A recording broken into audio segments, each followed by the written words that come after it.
बीड शहरातल्या बिंदुसरेच्या तीरावर संत मुक्ताई आणि त्यांचे आजोबा संत गोविंद पंत यांच्या भेटीचा 300 वर्षांची परंपरा असलेला भावपूर्ण सोहळा पार पडलाय। मुक्ताईची पालखी बीड शहरातून पंढरीच्या दिशेने वाटचाल करत असताना हा आजोबा नातीच्या भेटीचा सोहळा प्रेमळ अंतःकरणाने साजरा केला जातो। बीडमध्ये संत मुक्ताईच्या पालखीचं आगमन होताच गोविंद पंतांच्या समाधीस्थळी पादुकांचं पूजन करण्यात आलं आणि मुक्ताईला साडी चोळीचा आहेर अर्पण करण्यात आला। हा भक्तिमय सोहळा पाहण्यासाठी हजारो वारकरी आणि नागरिकांनी गर्दी केली, तर पंढरपूर वारीतील ही अनोखी परंपरा आजही तितक्याच भक्तिभावानं जपली जाते।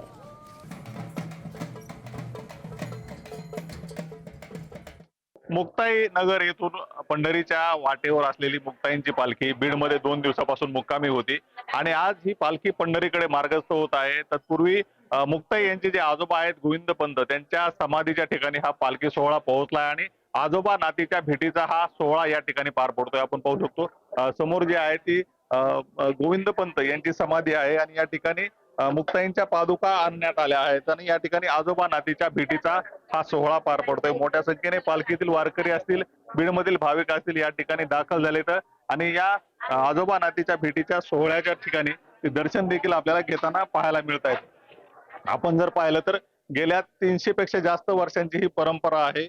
मुक्ताईंची पालखी दरवर्षी बीडमध्ये येते आणि या ठिकाणी मुक्ताईंच्या पालखीच्या ठिकाणीच हा सोहळा असतो। आपल्यासोबत या ठिकाणी वारकरी काय सांगाल, या सोहळा या ठिकाणी सुरू आहे, गोविंद पंतांची भेट मुक्ताई घेते। हा एक अलोभनीय क्षण आहे आमच्यासाठी, कारण की मुक्ताबाई आपल्या आजोबाला भेटायला आपल्या आजोळा घरी येत आहेत याचा फार आम्हाला सर्वांना वारकऱ्यांना आनंद होतो आहे। या भेटीचा सोहळा अनुभवत काय सांगाल, गेल्या अनेक वर्षांपासून ही परंपरा आज देखील पार पडली, आजोबा नातीच्या भेटीचा हा सोहळा या ठिकाणी पार पडतोय। दरवर्षी आम्ही मुक्ताई नगरहून जेव्हा निघतो तेव्हा बीड शहरामध्ये 2 दिवसाचा मुक्काम असतो। हे विशेष विलक्षण आणि आश्चर्यकारक आहे। 30 दिवसाच्या प्रवासामध्ये एकाच शहरामध्ये 2 दिवस राहणं, त्याचं कारण आहे की इथं आईसाहेबांचं आजोळ आहे, गोविंद पंत आजोबा इथं राहतात, त्यांच्या भेटीचा हा स्नेह असल्यामुळं 2 दिवस आईसाहेबाला वास्तव्याला इथं राहावं लागते आणि जात असताना गोविंद पंतांच्या या समाधीजवळ आईसाहेबांना साडी चोळी खण नारळ ओटी भरून पुढील प्रवासाकरता पंढरपूरच्या प्रस्थानाकरता ही सगळी मंडळी अतिशय आत्मीयतेने आईसाहेबांचा हा सन्मान करतात। उदय नागरगोजे, पुढारी न्यूज, बीड।